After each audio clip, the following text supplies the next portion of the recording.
বন্ধুরা, শীতকালে নতুন আলু উঠেছে। নতুন ছোট ছোট আলু নিয়েছি, গোটা গোটা আলুকে ছাড়িয়ে নিয়েছি। তো আমি এই নতুন আজ গোটা আলুর দম বানাবো। এই আলুর দম তোমরা মাংসকে ফেলে রেখে এই আলুর দম খাবে।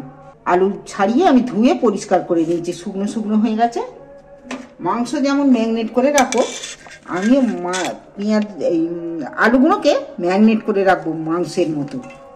এখানে দুটো পেঁয়াজ কেটে রেখেছি, কাটা পেঁয়াজ দিয়ে দিচ্ছি।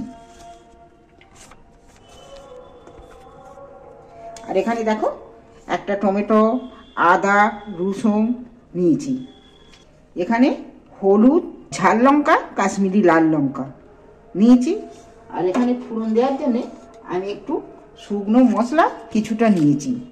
এলাচ, লবঙ্গ, একটা স্টার ফুল, দারচিনি, আর ফোড়ন দেওয়ার জন্য মৌরি, আর তেজপাতা, দুটো পোস্ত নিয়েছি। দেখো আজকের রেসিপিটা আমি একদম সম্পূর্ণ অন্য ধরনের করে রেসিপিটা বানাবো। আলু আর পেঁয়াজ তুলে দিয়েছি। এবার আদা বাটাটাও তুলে দিচ্ছি, রসুন বাটা দিয়ে দিচ্ছি, টমেটোটাও তুলে দিচ্ছি। এবার এখানে যে 3 রকম মশলা আছে, মশলা 3 রকমও দিয়ে দিচ্ছি। আলুতে স্বাদ মতো নুন দিয়ে দিচ্ছি। এখানে সর্ষের তেলও আমি দিয়ে দিচ্ছি, একটু 2-3 চামচ সর্ষের তেল দিয়ে দিন। এবার আমি এইটাকে ভালো করে ম্যারিনেট করে 10 মিনিট চাপা দিয়ে রেখে দেবো। মাংস যেইভাবে ম্যারিনেট করে রেখে দেয়, আমি এই আলুটাকে ম্যারিনেট করে কিছুক্ষণ রেখে দেবো। মিনিট 10 রাখবো চাপা দিয়ে। খুব সহজেই আলুর দম বানাবে। এত স্বাদের, দারুণ স্বাদের আলুর দম হবে। তোমরা দেখবে তখন মাংসের ঝোল, মাংস ফেলে রেখে তোমরা এই আলুর দম খুঁজবে। চাপা দিয়ে কিছুক্ষণ চাপা দিয়ে রেখে দেবো মিনিট 10 পর ফিরে এসছি। আমি গ্যাসের মধ্যে একটা কুকার নিয়েছি। এবার গ্যাসও জ্বেলে দিচ্ছি। কুকারের মধ্যে সামান্য একটু তেল দিচ্ছি, 2-3 চামচের মতো। দুটো তেজপাতা, 4টে এলাচ, 2টো লবঙ্গ, আর একটু ডালচিনির টুকরো, আর এখানে 2টো মৌরি দিয়ে দিচ্ছি। এগুলো একটু তেলে নাড়াচাড়া করে একটু ভেজে নেব।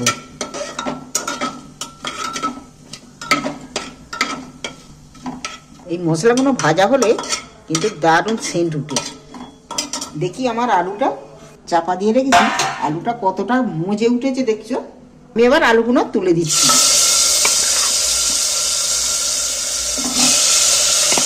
এভাবে একবার আলুর দম করে বানিয়ে খেয়ে দেখলে না, বারবার খেতে ইচ্ছা করবে। এই আলুর দম রুটি, পরোটা, এমনকি তুমি ভাতের সাথেও খেতে পারবে। কষা আলুর দম, মাংস ফেলে রেখে আলুর দম খাবে।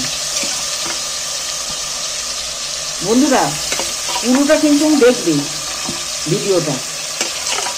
ভালো করে আস্তে করে গ্যাসের ফ্লেমটা একটু কমিয়ে দিয়ে দমটা এইভাবে নেড়ে নেড়ে কষিয়ে কষিয়ে আলুর দমটা বানাতে হবে, ভালো করে কষাতে হবে। আমি এক জায়গায় বেড়াতে গিয়েছিলাম, একটা হোটেলে খাবার খেতে যেয়ে খেয়েছিলাম, কিন্তু খুব ভালো লেগেছিল।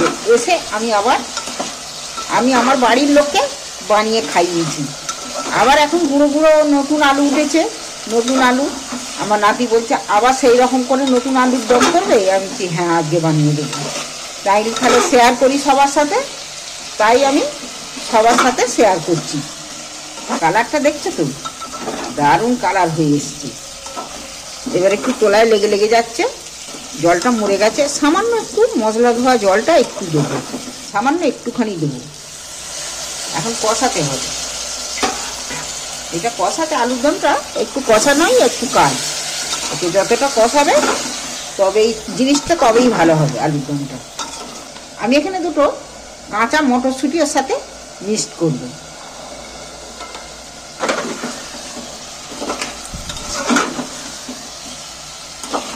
সিমটা উঠেছে না, পুরো মাংসের মতো। চাপা দিয়ে রেখে একটু আস্তে করে দিয়েছিল। দেখো পেঁয়াজটা অনেকটাও ঘেঁটে ঘেঁটে মতো গেছে। কষানো আমার হয়ে এসছে। এখানে আমি একটু ধনে পাতা নিয়েছি।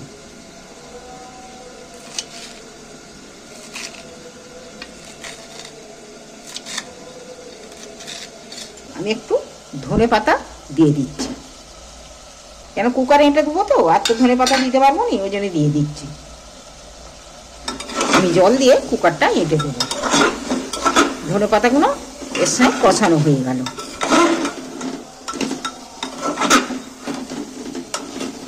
মশলা দিয়ে দেখো তেল ছেড়ে দিয়েছে মশলা থেকে। আমি একটু গরম মশলার গুঁড়ো সামান্য একটু ছড়িয়ে দিচ্ছি। এবার যে বাটিটা ম্যাগনেট করে রেখেছিল সেই ম্যাগনেট করা জলটাই আমি এর মধ্যে দিয়ে দিচ্ছি।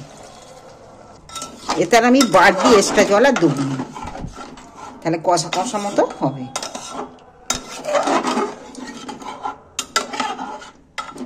কুকারে আমি একটা সিটি দিয়ে নেব।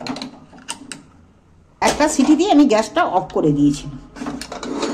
এইবার কুকার দেখছি খুলে। আলুর দম পুরো আমার রেডি। এবার আমি একটা জায়গার মধ্যে কুকার থেকে তুলে নিচ্ছি। একদম গোটা গোটা আলুর দম। তোমরা এইভাবে একবার এই নতুন গোটা আলুর দম বানিয়ে খেয়ে দেখবে, তোমাদের কেমন লাগলো। কেমন লাগে অবশ্যই কমেন্ট করে জানাবেন। ভালো লাগলে চ্যানেলটা আমার সাবস্ক্রাইবার করে দিও। বন্ধুরা, ফের আমি অন্য দিনের মতন আজ একটা নতুন রেসিপি নিয়ে এসে হাজির হয়েছি, যা তোমরা খুব সহজেই বানিয়ে নিতে পারবে। তোমরা পারলে 2টো ডিম 2টো পেঁয়াজ দিয়েও এই রেসিপিটা বানিয়ে নিতে পারবে। আর নিয়েছি দেখো সাথে 4টে পেঁয়াজ কালি নিয়েছি, খানিকটা গাজর নিয়েছি। দেখো আমি ছাড়িয়ে ধুয়ে নিয়েছি, আবারও ধুয়ে নেব। দেখো এইভাবে সব ছোট্ট ছোট করে চৌকো চৌকোভাবে কেটে নিয়েছি আমি। গাজরটা পুরোটা এইভাবে কেটে নেবো ছোট ছোট করে। গেলে এরকম ছোট ছোট করেই কাটতে হবে এই রেসিপিটা বানাতে গেলে। তোমরা পারলে ছুরিতেও কেটে নিতে পারো। একইভাবে এটাও কেটে নেবো আমি। দেখো একইভাবে এইভাবে ছোট ছোট করে কেটে নিয়েছি আমি সব। এইবার কাটবো পেঁয়াজটা। দেখো পেঁয়াজটা আমি কিভাবে কাটছি।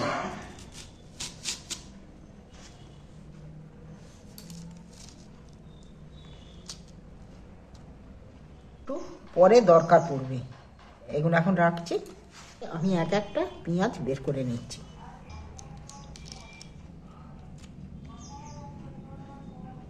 এইভাবে একটা একটা করে ওই বের করে নিয়েছি। এইবার আমি এই পেঁয়াজগুলো দেখো এইভাবে ছোট ছোট করে কেটে নেব। ফির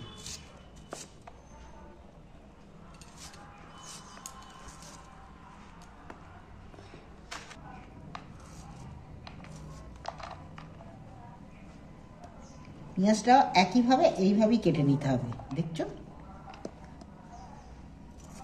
দেখো পেঁয়াজের সাথে গুঁড়ো গুঁড়ো করে যে পেঁয়াজগুলো কেটেছি, পেঁয়াজের সাথে গুঁড়ো গুঁড়ো করে পেঁয়াজ কালিকেও কেটে নিয়েছি। এবার আমার কাটাটা রেডি হলো।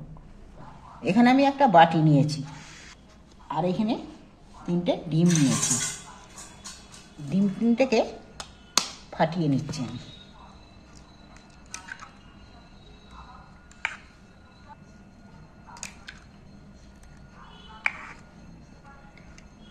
তোমাদের যদি মেম্বার বেশি থাকে তাহলে ডিম কিন্তু বাড়াতেও পারো, আবার যদি কম থাকে কমও নিতে পারো। কিন্তু এই ডিমের রেসিপি কিন্তু দারুণ স্বাদের হবে। ডিমটার মধ্যে আমি সামান্য একটু নুন দিয়ে দিচ্ছি, আর ডিমটাকে ভালো করে ফাটিয়ে নিচ্ছি।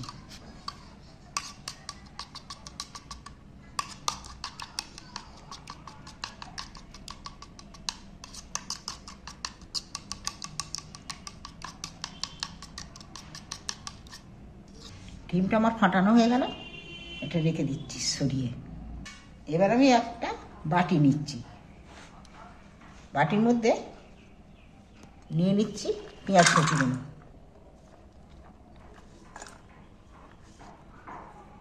পেঁয়াজ কুচিগুলো নিয়ে নিল। এবার ডিমটাকে ফাটানো ডিমটা আমি এর মধ্যে ঢেলে দিচ্ছি।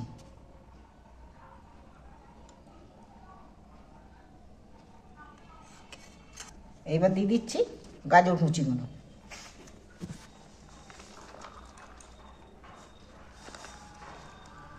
এবার দিয়ে দিচ্ছি পেঁয়াজ কালিগুলো।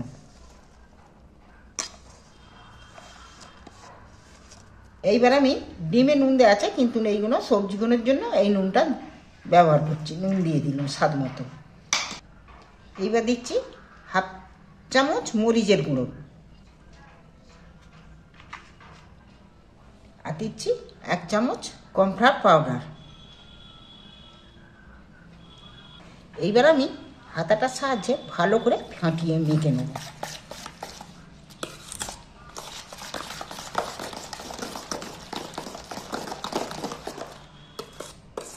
ফাটানো আমার হয়ে গেছে। চলো এবার গ্যাসের কাছে যাওয়া যাক। এখানে আমি প্রথমেই গ্যাসটা জ্বেলে দিচ্ছি, গ্যাসটা আস্তে করে রাখছি। এবার প্যান বসিয়ে দিচ্ছি। সর্ষের তেল আমি এখানে 1 চামচ দিয়ে নিচ্ছি। এবার 1 চামচ তেলটা আমি এখানে বুলিয়ে নিচ্ছি। এইবার আমি পেঁয়াজ যে কেটে রেখেছি গোল গোল করে, দেখছো চাকা চাকা করে, এইবার আমি পেঁয়াজগুলো একটা একটা করে এর মধ্যে বসিয়ে দিচ্ছি।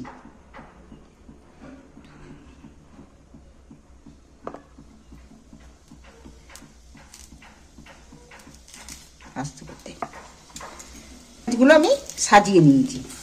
এইবার আমি যে ম্যাগনেট করে রেখেছি ডিম সব সবজি দিয়ে, এইবার আমি দেখো সবজির মধ্যে একটা একটা করে তুলে দিচ্ছি।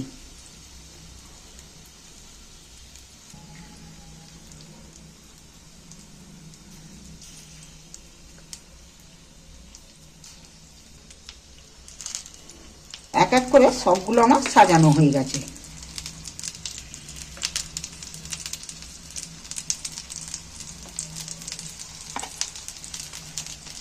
চাপা দিয়ে দিচ্ছি, এক এক করে উল্টিয়ে দিচ্ছি আমি।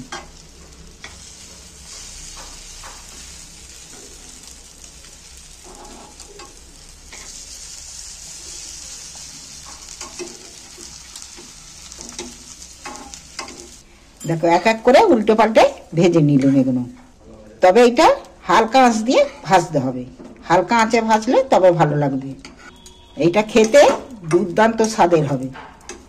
সামান্য একটু বাটিতে ডাল আর গরম গরম ভাত, আর এই ভাজা পেলে ভাত একদম চেটে পুটে খেয়ে নেবে।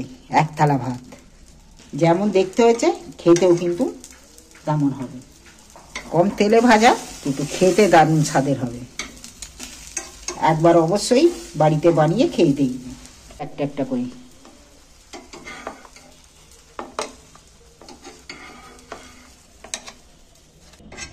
এবার বাকিগুলো আর একবার আমি ভেজে নিচ্ছি।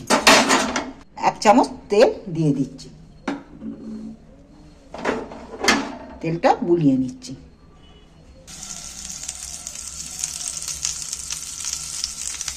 আরো কম কম দেখো এইগুলো আমি আবার এর মধ্যে সাজিয়ে দিচ্ছি।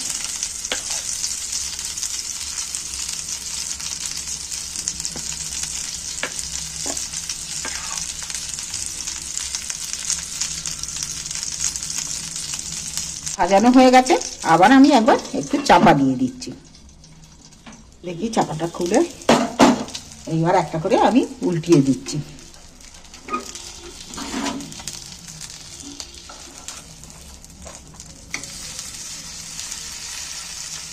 এক সাইড কিন্তু ভাজা হয়ে গেছে লাল লাল, দেখতে কি ভালো লাগছে না? তোমরা এইভাবে পেঁয়াজ দিয়ে একবার বাড়িতে বানিয়ে এই সবজি দিয়ে, বাচ্চারাও তো এখন অনেক সবজি খেতে চায় না, বাচ্চারা দেখবে এই সবজি চেটে পুটে খেয়ে নেবে, তখন আর কেউ বলবে না যে খাবো নি। এই জিনিসটা খেতেও ভালো হবে আর খাওয়াও ভালো হবে। একবার অবশ্যই বানিয়ে খেয়ে দেখবে, আর বাচ্চাদেরকে বানিয়ে খাওয়াও। যারা সবজি খেতে চায় না তাদের সবজি বাপ বাপ করে খাওয়া হয়ে যাবে। আর রেসিপিটা কেমন লাগলো তোমাদের কমেন্ট করে অবশ্যই জানাবে। আজকের মতো রাখছি, আবার দেখা হবে পরের দিন পরের একটা ভিডিও নিয়ে।